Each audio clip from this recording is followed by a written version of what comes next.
इस खौफनाक केस के पीछे एक सिचुएशन है। आपने आज तक अपनी जिंदगी में प्यार के लिए सबसे अजीब काम क्या किया है? हम सभी कभी ना कभी अपनी जिंदगी में किसी एक के प्यार में आके कुछ गलतियां कर जाते हैं।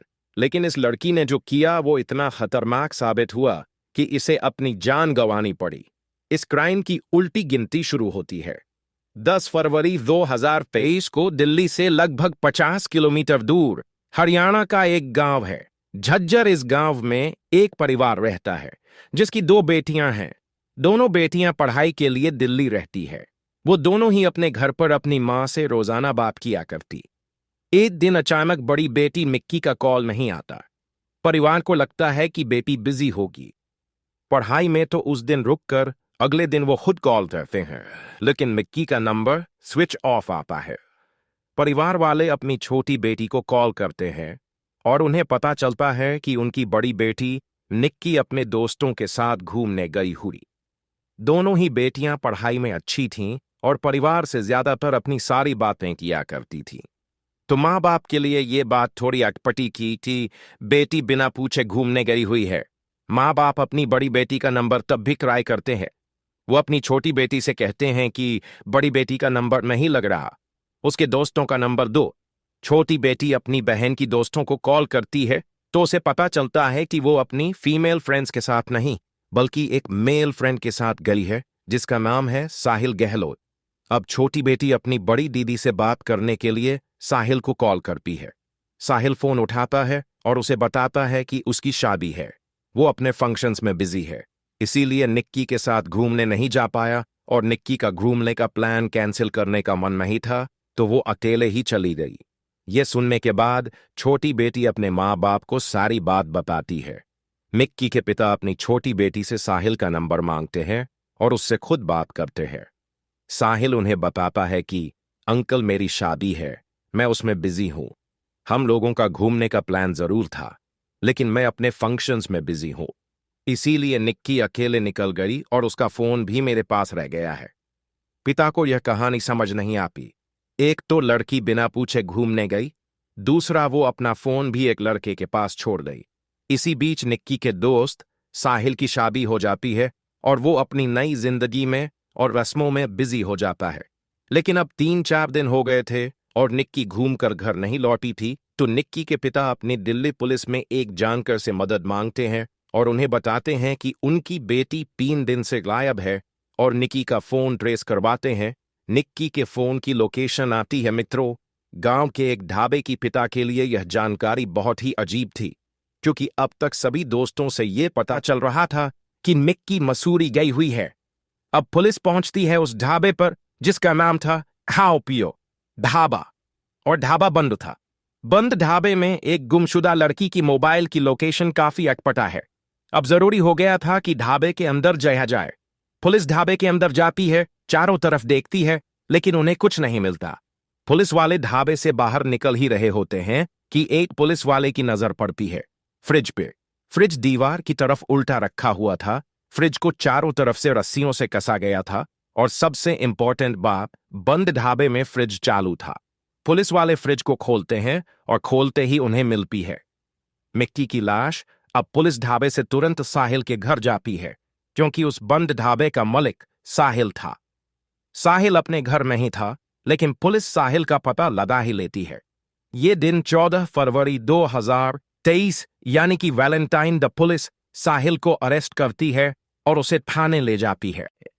थाने ले जाकर जब पुलिस साहिल की खातिरदारी करती है तो साहिल किसी तोते की तरह सारी कहानी उगलना शुरू करता है। साहिल ने पुलिस के सामने माना कि निक्की को उसी ने मारा है। जब पुलिस ने खून करने की वजह पूछी तो साहिल ने बताया कि निक्की और साहिल दोनों 2.5 साल पहले शादी कर चुके थे लेकिन यह शादी चुपचाप से हुई थी। साहिल मिक्की को जान से मरने की बात मानता है और फिर खुलती है पास्ट के कुछ सीक्रेट्स। 2018 में निक्की और साहिल दोनों ही अपने अलग अलग एग्जाम्स की तैयारी करने दिल्ली आए थे, जहां दोनों की मुलाकात बस में एक ही रोड से कोचिंग जाने में हुई थी। बार बार मिलने से दोनों में जान पहचान हुई, उसके बाद दोस्ती हुई और फिर बात प्यार में बदल गई। यहां तक कि स्टोरी तो आज के जमाने में समझ में आती है लेकिन इसके बाद दोनों ने कुछ ऐसा किया जो शायद नहीं करना चाहिए था।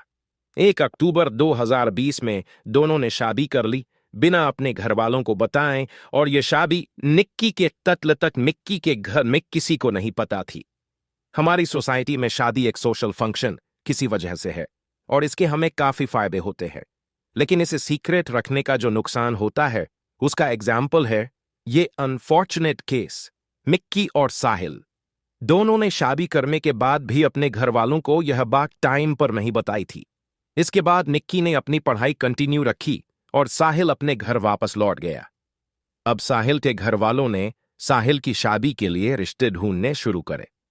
किसी तरह से हिम्मत करके साहिल ने अपने घर वालों को बताया कि वो निक्की से शादी कर चुका है। जब साहिल के घर वालों को निक्की की कास्ट पता चली तो उन्होंने निक्की को एक्सेप्ट करने से मना कर दिया। अब एक तरफ साहिल निक्की को कुछ भी नहीं बता रहा था और दूसरी तरफ साहिल के घर वाले साहिल का रिश्ता तय कर चुके थे, क्योंकि साहिल के घर वालों को यह बात पता थी कि निक्की और साहिल दोनों की शादी हो चुकी है। अब दूसरी शादी जो भी होगी वो हिंदू मैरिज एक्ट 1954 के तहत इल्लीगल होगी। तो साहिल के घर वाले जानबूझ के रिश्ता एक ऐसी जगह फिक्स करते हैं जहां खानदान लंबा चौड़ा नहीं होता। उनके घर में सगे संबंधियों के नाम पे सिर्फ एक मां और बेटी भी। साहिल किसी स्पाइलेस इंसान की तरह शादी के लिए मान जाता है। 9 फरवरी का दिन आता है और साहिल उस दिन सगाई कर लेता है। इधर निक्की को कुछ भी नहीं पता था। अचानक सगाई वाले दिन ही साहिल की एक कजन व्हाट्सएप पर स्टेटस डालती है। साहिल की सगाई का। मिक्की की फ्रेंड साहिल की कजन की फ्रेंड थी। जब वो ये व्हाट्सएप स्टेटस देखती है तो फोटोग्राफ्स निक्की को फॉरवर्ड करती है। मिक्की फोटोग्राफ्स देखते ही आग बबूला हो जाती है। उसको साथ में यह भी पता चलता है आज तो सगाई थी लेकिन शादी कल ही है। मिक्की देखते ही साहिल को कॉल पर कॉल करना शुरू कर देती है। सगाई का दिन घर में भीड़। साहिल किसी तरह निक्की को थोड़ी देर रुकने के लिए बोलता है और प्रॉमिस करता है कि वो सब कुछ फिक्स कर देगा। वेल जिसने अब तक सब बातें छुपा रखी थीं, वो क्या फिक्स करता? खैर वो रात को निक्की के दिल्ली वाले फ्लैट आता है, जहां निक्की और उसकी बहन दोनों पढ़ाई के सिलसिले में रहती थी। साहिल और निक्की दोनों 1:30 से 5:30 तक फ्लैट में ही रहते हैं।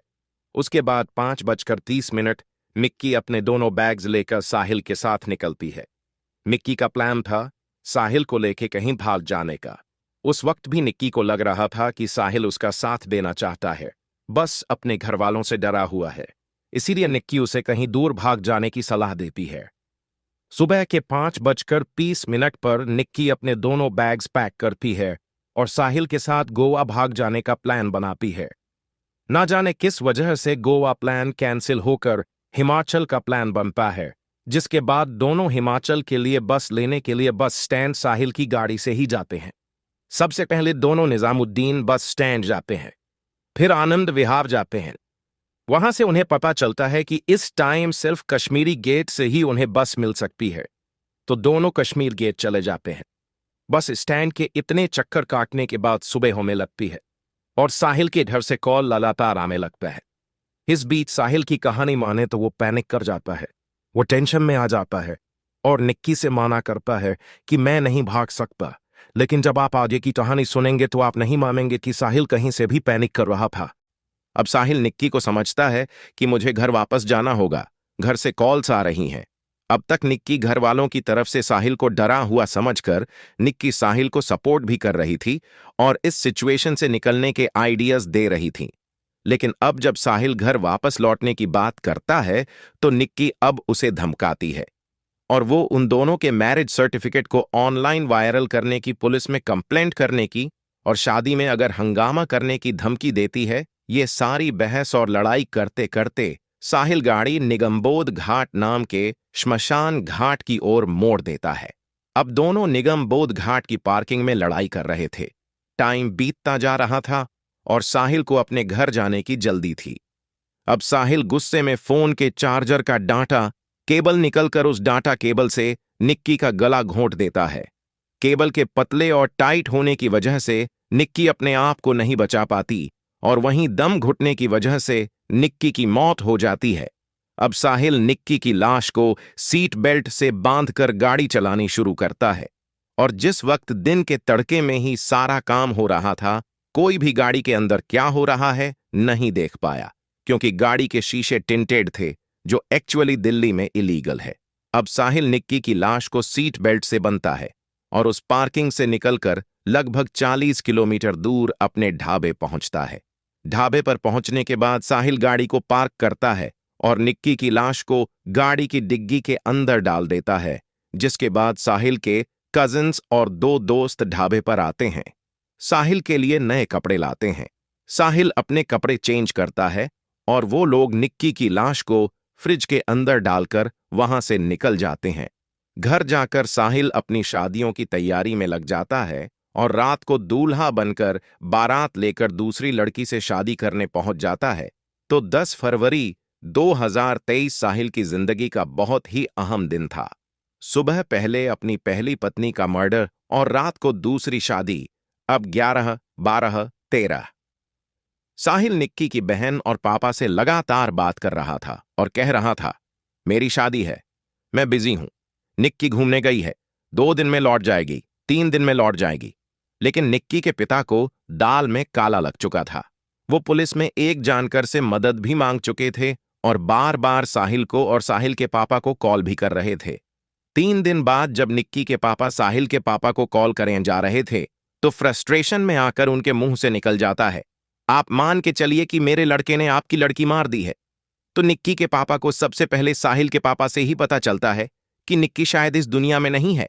और फिर सुबह अगले दिन निक्की के मोबाइल की ट्रेस होने की वजह से निक्की लाश भी मिलती है और साहिल भी अरेस्ट होता है। अरेस्ट होने के बाद और भी ज्यादा पत्ते खुलते हैं, जैसे कि 9 फरवरी को जब निक्की को साहिल की सगाई वाले दिन पता चला कि वो कहीं और शादी करने के चक्कर में है। उसे दिन साहिल अपनी फैमिली से सारी बातें डिस्कस करता है और फैमिली निक्की से छुटकारा पाने के लिए उसका खून करने की सलाह देती है। इसका मतलब था कि जब साहिल निक्की के घर आया था तो वो इस प्लानिंग से ही आया था कि वो निक्की को मार देगा। लेकिन शायद निक्की की बातें साहिल को थोड़ी देर के लिए इमोशनल कर गई थीं, इसीलिए मारने में थोड़ी देर हो गई। पहले साहिल का प्लान था कि वो चलती गाड़ी से किसी व्हीकल के सामने निक्की को धक्का दे देगा और एक एक्सीडेंटल डेथ का सीन बनाएगा। लेकिन शायद जब वो लोग गाड़ी से बाहर निकले तो ना इतना ट्रैफिक था और निक्की भी शायद उसे अटेंटिव लगी होगी कि वो उसे धक्का नहीं दे पाया, जिसके बाद बात करते करते धीरे धीरे वो गाड़ी निगम बोध घाट के और ले जाता है।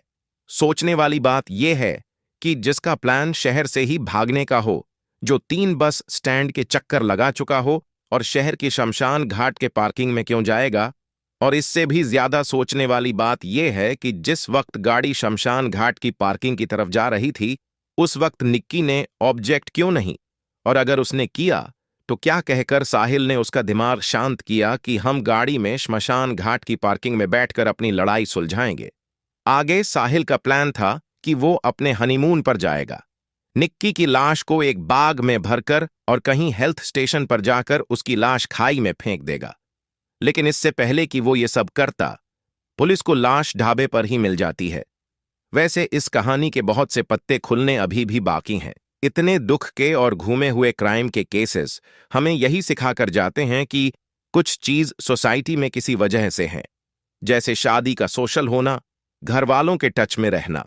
अगर निक्की भी श्रद्धा की तरह आपने घर वालों के टच में नहीं होती तो आज साहिल हनीमून पर होता और निक्की की लाश खाई में। अपना और अपनों को बहुत बहुत ख्याल रखें, सतर्क रहे और रोजाना रात के 7 बजे क्राइम की कहानी सुनने के लिए सब्सक्राइब करें हमारे इस चैनल को। और वीडियो पसंद आई हो तो वीडियो भी लाइक